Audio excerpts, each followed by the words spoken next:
probably 200 feet off the ground level. I'm on a second level here in Angkor Wat. And the amount of detail in all these stones is insanity. These are all over the temple. Very, very detailed. And this is worn after thousands of years. But you can still see the detail even after the weather and the rain. This had trees growing in it at one point. I don't know how they got these huge stones up here. That peak is probably 300 feet from ground level, which they filled in and dug a 200-meter moat around this whole temple. That's about 8 meters deep too. All by hand, about 1,000 years ago. This is insanity. I'm gonna show you this up here. I don't think I can zoom in, but even all the detail way up there, I can see it with the naked eye.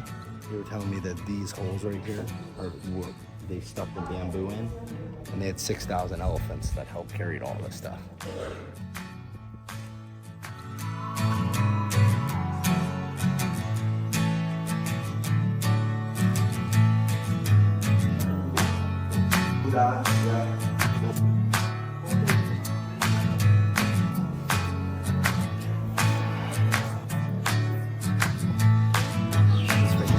System, so all the rainwater would come in, it would collect in here, and then it would flow down here to the man-made pools downstairs, and from there it would flow out into the moat to keep the moat nice and high to protect themselves.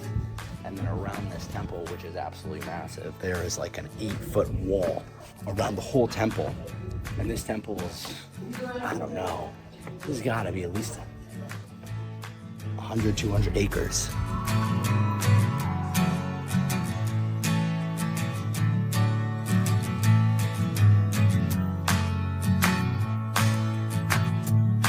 This whole thing, dug by shovel. Insanity, they dug this first. What, the rats? That's a rat nest up there. Says good appetizers.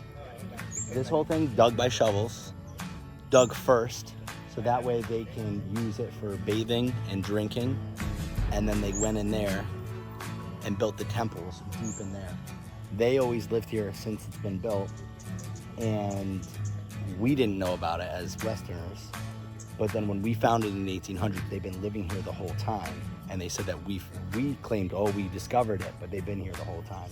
Right now, 20,000 people live on this island still to maintain and take care of the temple. But I just can't get over, they dug this whole thing. It's all man-made. It's 190 meters, 200 meters across. And it's like almost 2 miles from that side to that side, and then 2 miles from this side to that side. I've never seen anything like this before.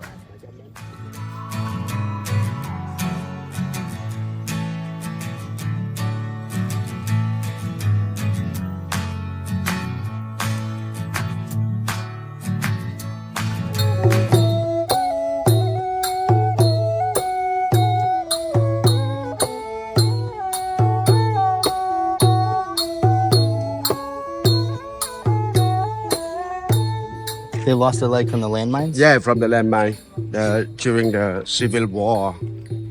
Happened in my country 1975 until 1998 and then finished. Yeah. After they lost their feet, so they did not know how to make money for support the family. Okay. So they got the training how they make the music from the non-government organization. Oh, wow. They trained them. After that, they bought the music instrument for them for performance here. So now Just they for can make here? money. Yeah. And they've been performing here. Yeah. And the Civil War happened in the temples too. Yeah, in the temple too. Yeah. That's why we found all those gunshots inside. Yeah. Yeah. This is incredible. He was showing me the precision of the keystone right here and how they got them all to fit perfectly like that. You can see, and it's perfect all the way through. This is probably at least 3 or 4 feet thick. It's pretty wild. And then all along the bottom, They just have a bunch of flames and torches, and then there's detail. I mean, the elements have taken it away, but there's detail all the way to the bottom right there. And then at the top, there's even more detail. This is where Tomb Raider was shot, where the tree grows out of the top of it. These trees are, you know, hundreds of years old when this temple was abandoned or just not taken care of. This place is crazy. So I'm sitting here in one of the ruins. You could just feel the energy in this place. It's nuts, especially when you're inside this tight little, like, I don't even know what they would use this room for, but you could just like feel it pulsing off the walls. I'm very susceptible to things like this. I like to go, oh, look at this little flower growing. It's cool. I love to go off on my own and just kind of experience it. This is the color of the original stone right here. And just think, each one of these stones are massive. They weigh so much. And they used to build scaffolding, bamboo and stuff like that around it, and then just hoist it up. Hundreds and hundreds, thousands of men hoisting it up there. And then they would spend so much time just carving the same detail over and over again. Look, it's there, that.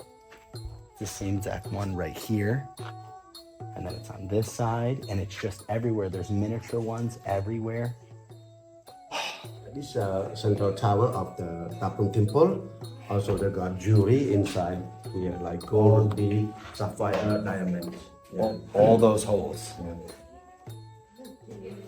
And people raided it. And they stole the standing Buddha that was here. They had them all out here, so every single hole. Yeah. Had diamonds, sapphires. I was just learning from one of the other guides that this building took 37 years to build, but just to repair and restore the inside of it took 12 years. It's easier to build these things than it is to repair them, because they have to be put together in a specific order when you're repairing them. When you're building, you cut them and you put them in the order that you want. Very impressive. He loves the mines. A bunch of people love this mine. What about it? That's how the rats get up there. Buddhist temple's public. I went in there and prayed a little bit. They just have stray dogs everywhere.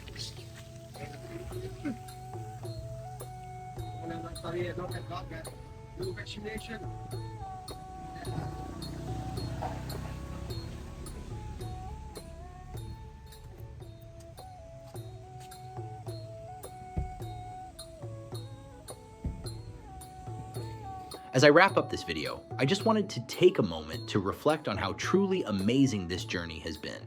Exploring the ruins of Angkor Wat has been a dream come true. The sheer magnificence of the temples, the intricate details in the carvings, and the palpable sense of history all around. It's honestly been overwhelming in the best possible way. Thank you so much for joining me on this adventure. If you ever get the chance to visit Angkor Wat, don't hesitate. Go and immerse yourself in his beauty and history. Until next time, take care and keep exploring.